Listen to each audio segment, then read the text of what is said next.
Life Between the Rails, an oral history of Union Pacific Railroad, is a project sponsored by the American Heritage Center in Laramie, Wyoming, which seeks to document the history of Union Pacific through the untold stories of UP workers. In this video, we gather highlights from interviews with Latina and Latino employees of the UP, all of whom hired on in the 1970s.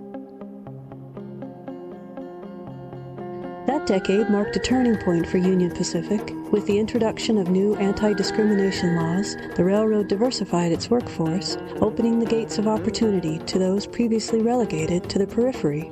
These were not just jobs, they were pioneering positions that would pave the way for future generations. Abe Madrid is one of those pioneers. Abe grew up in Rawlins, Wyoming, and had many family members and neighbors who were connected with the railroad. In this clip, Abe contrasts his experience working for UP with that of his grandfather and shares memories from his time as a locomotive engineer. My grandfather worked for the Union Pacific Railroad. His name was Moises B. Hill. He was a section man. He initially worked out of Hatzel, Wyoming, which is it's nothing there now, but at one time there was some section homes there, about 20 miles west of Rawlins here. When my mother was born, that's where my grandparents were living at that time. My grandfather, Moises, he came from southern Colorado and came up here to work on the railroad. His brother worked on the railroad in Laramie. He had a brother and a sister that lived in Laramie. So I had relatives over there. They all came up to work on the railroad. So there were quite a few of the people that lived in that particular area, the San Luis Valley in southern Colorado, that came up here to work for the railroad. I imagine it was probably the 20s or the 30s. Well, I think once one person found that job, then they sent messages back. So my dad actually had quite a few friends here in Rawlins that were from where he's from the San Luis Valley. And we were, we're minorities. We're from, initially, my last name is Madrid. So we had a long history in southern California, southern Colorado. And so the San Luis Valley, so those families were very close to each other in that valley. See, I hired out as a brakeman, and then I became a conductor. I hired out in 1973, and then I think it was in 1976 or 77, I was promoted to a conductor. So I worked as a conductor for two and a half years, almost 3 years. And then I was promoted, then I moved to being an engineer in 79. And from 79 until 2017, I worked as an engineer. But initially I was a brakeman in 1973 when I hired out. And back then, they had just passed laws on discrimination. You had to hire so many minorities and so many women, so on and so forth, as trainmen. Now see, my grandfather, as a section man, they almost solely hired minorities because that was hard work. They were working on the tracks back then. They didn't have a lot of the machinery and a lot of the technology that they have now. So they had to do a lot of that work by hand, moving ties and make sure that all the spikes were in place and so on and so forth. I think once a week they'd walk the track. They'd have to walk so many miles of that track checking for loose spikes or rail and so on and so forth. The road to employment was not always a smooth track. Roy Sanchez, another voice from the project, remembers his attempts to join Union Pacific in 1965 and being denied the job he wanted. Anyway, I tried hiring out for the railroad in 1965 to no avail. I tried in 66 when I come back out of the service. I tried in 76, 77, all the way up. Wait a minute. We go back to 73, that's when I hired out. But I tried since 65 up to that time, and I couldn't get on. And that was in Laramie? They would not let me on, so they said no. And this dude's name was, what was his name? Rosenthal. And he was the secretary of the trade master in Laramie. And he said, I'll give you a job, yeah, but you're going to go out there pounding spikes with your other people. Other people. I said, I don't want to do that.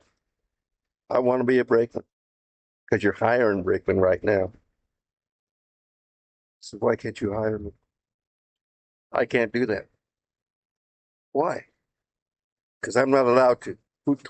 Who said you could not hire me? Who said you could not hire me? You wouldn't tell me.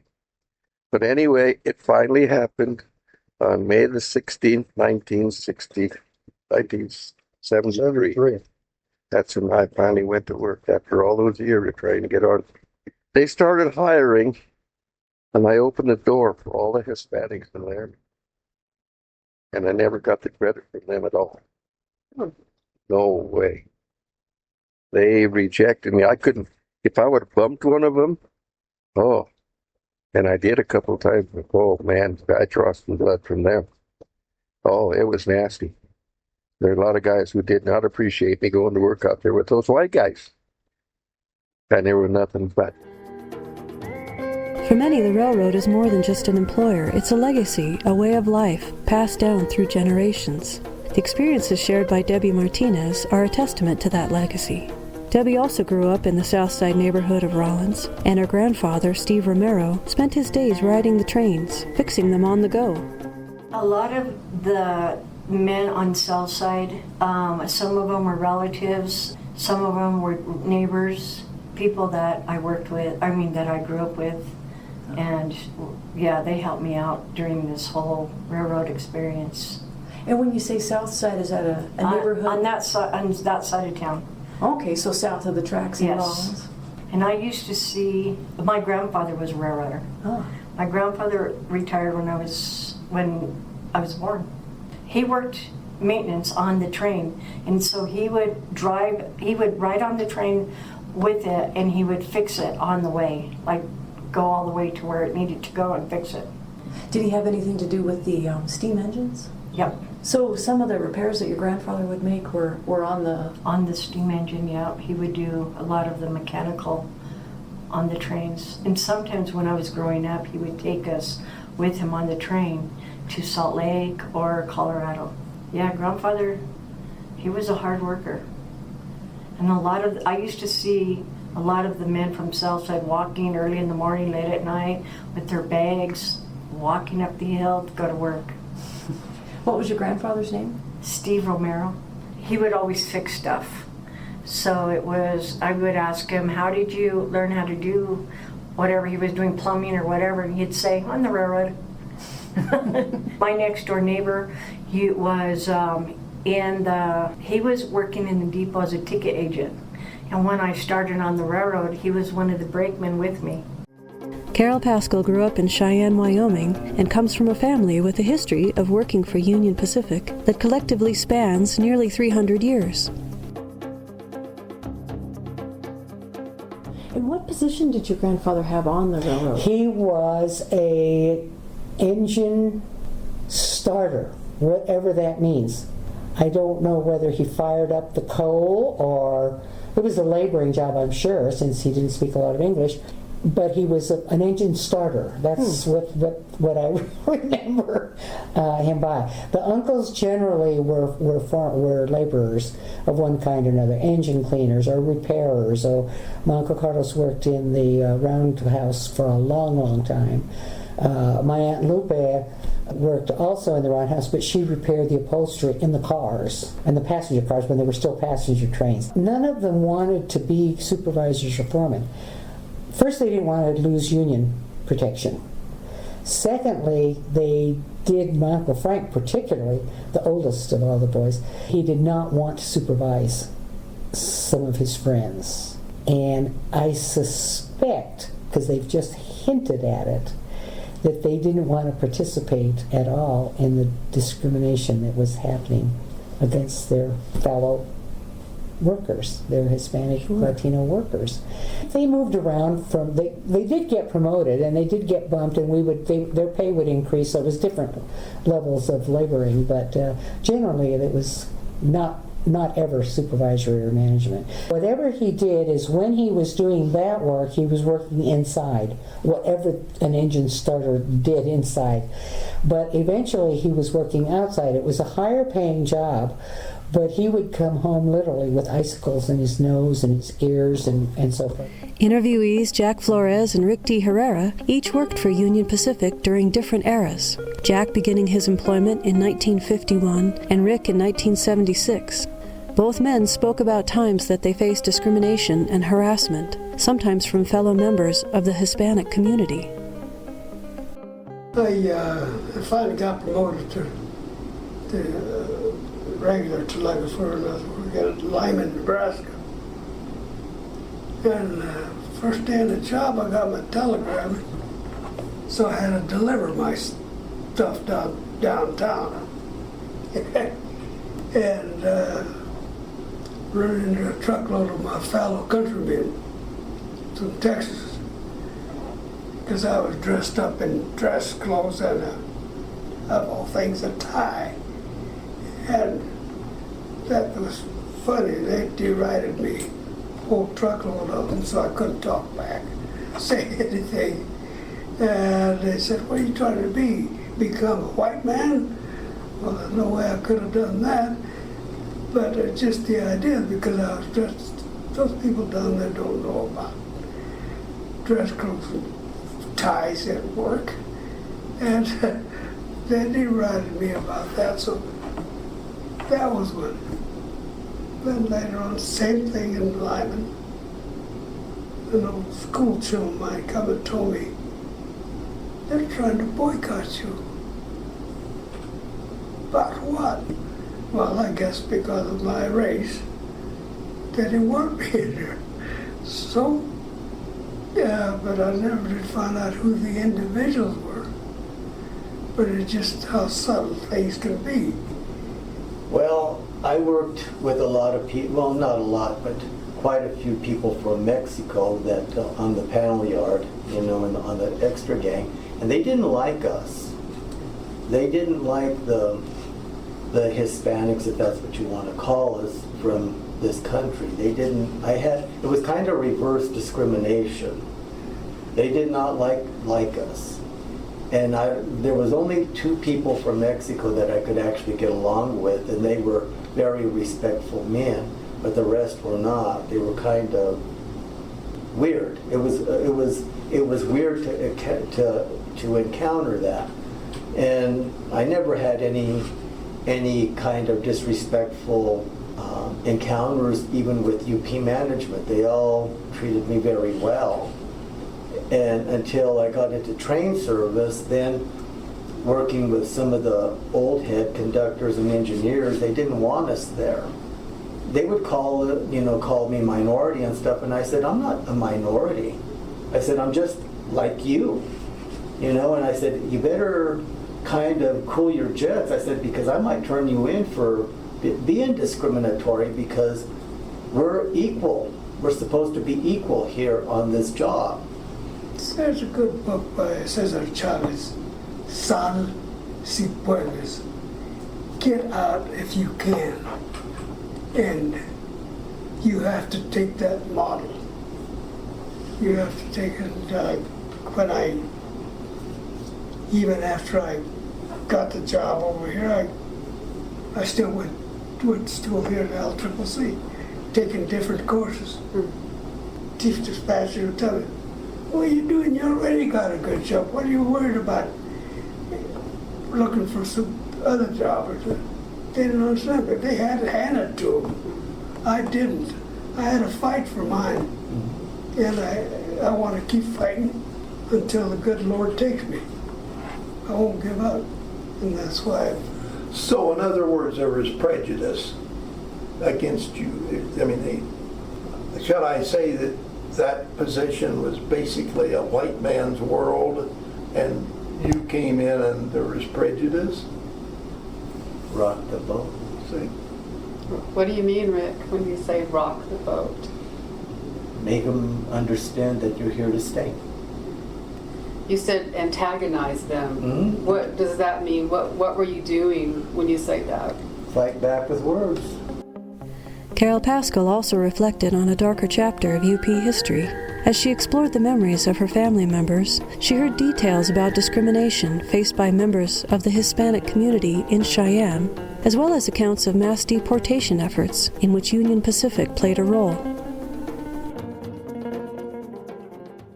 It just piques my interest still, this international sense of history and migration patterns, and and why people, when they get here, want to slam the door behind them to the next group, and what is that Where's about? the empathy? Yeah, what's that about?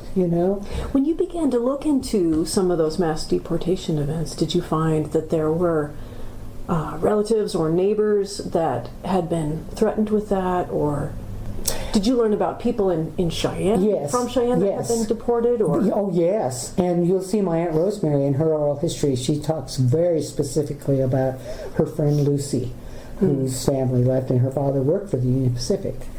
But yes, there were a significant number, and later, my Uncle Frank told me. Well, actually, my grandmother told me that that's how this orchestra got disbanded. You know, a lot of those families were sent away, and so forth. However, there were a certain number of families that stood up. The Escobedos, the Sanchez. You know, I can almost name the 5 or 6 families. Roybals. And you were telling me before about a family being offered a pass on the railroad. Can you tell that story? Well, that's what my Uncle Carlos told me. That they would say, here, you can use this pass, this railroad pass, and to it was get to a Mexico. UP employee that literally came and knocked on the door. John Scott, who I don't know if that's his real name, who said, here's the railroad pass. You don't even have to pay for anything. You can take you and your family. But in this case, it was pressure being put on the family to leave the U.S. permanently, and the family were U.S. citizens. Right. And they were also told that there would be work for them in Mexico, or they'd get land. It seemed to have been a company decision because Mr. Garcia, who I've not talked about, it's my Aunt Nettie's father, was the president of the Alianza, of the service club. He talked about someone higher up than Scott.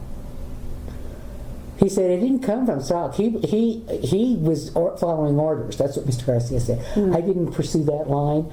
But you can. The railroad pass was anybody who was taken on the trains went for free with a Union Pacific Railroad pass and a switch at Tucumcari to Southern Pacific to get them to Juarez.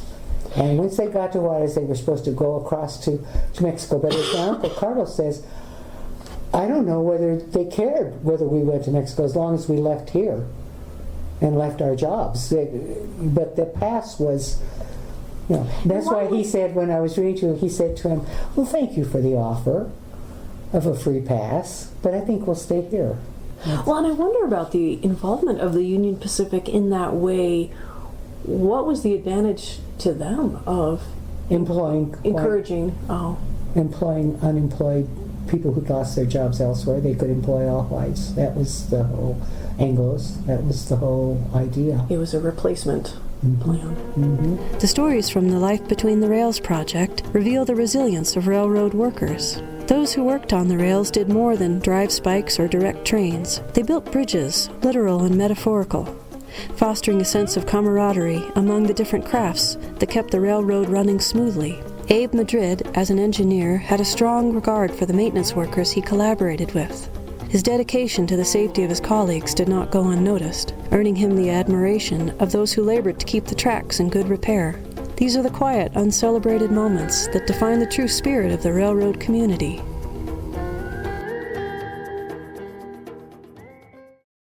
When I first became a junior, probably within the first couple of years, I was put on a work train in Creston Junction, which is where the Continental Divide is here, about 25 miles west of Rollins.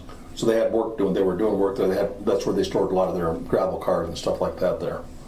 Well, I think they were laying ballast, is what they call the rocks that are between the tracks and between the ties. Well, it's called ballast. So they had several ballast cars there, and they're heavy cars. And back in those days, they had to crank open those ballasts, and you'd run the train, maybe 2 or 3 miles an hour, and they'd open up those cars, and they would dump the ballast. So it was called a ballast train. It was a work train. Went to work at like 7 in the morning, got off, 6 p.m. or whatever, then deadhead back. The foreman was a minority, lived down south side. His name was Gene Sanchez. And once you get called on a work train like that, and if it lasts more than one day, you're on it. In other words, you don't just work that one day and then it rolls around to somebody else. If you're called on a work train and it's more than one day, you stay on it. So I was on it for that week. And there were several men, when you're moving those dumping ballast, there's several men out there working to make sure that the ballast is lying even and that the gates are open and it's pouring properly and so on and so forth. So you kind of really have to pay attention. I was told afterwards, after that week was over, that the foreman asked our boss, the train master, I think his name was Stonebreaker at that time, if I could stay on that. He wanted me to stay on that because he liked the way I was, that I was paying attention. Because those guys, somebody can get hurt. That's a lot of big equipment. And I felt like I was paying attention when he said, okay, stop the train or back up. I'd, toot the whistle a little bit, or I'd, I don't know what I did exactly. And so we had a plan. He gave us a ride into town, I think, and after we're done in the evening, he gave us a ride back to town, and we'd talk and stuff like that. So I think he appreciated it, that I was paying attention, that I was, with it, because those men are minorities also. So, some of the guys maybe don't like being out there. They're mad. A lot of times they weren't that aware. They didn't, so there was probably a lot of various types of situations where he probably wasn't all that happy with whoever was running the engine. It makes a difference. So I'd say just awareness. That was one thing that you have to have, is the awareness to keep safe. You want the people around you to be safe. I had one gentleman one time, oh, so now you're an engineer, you probably think you're outside. I said, I just want everybody to be safe.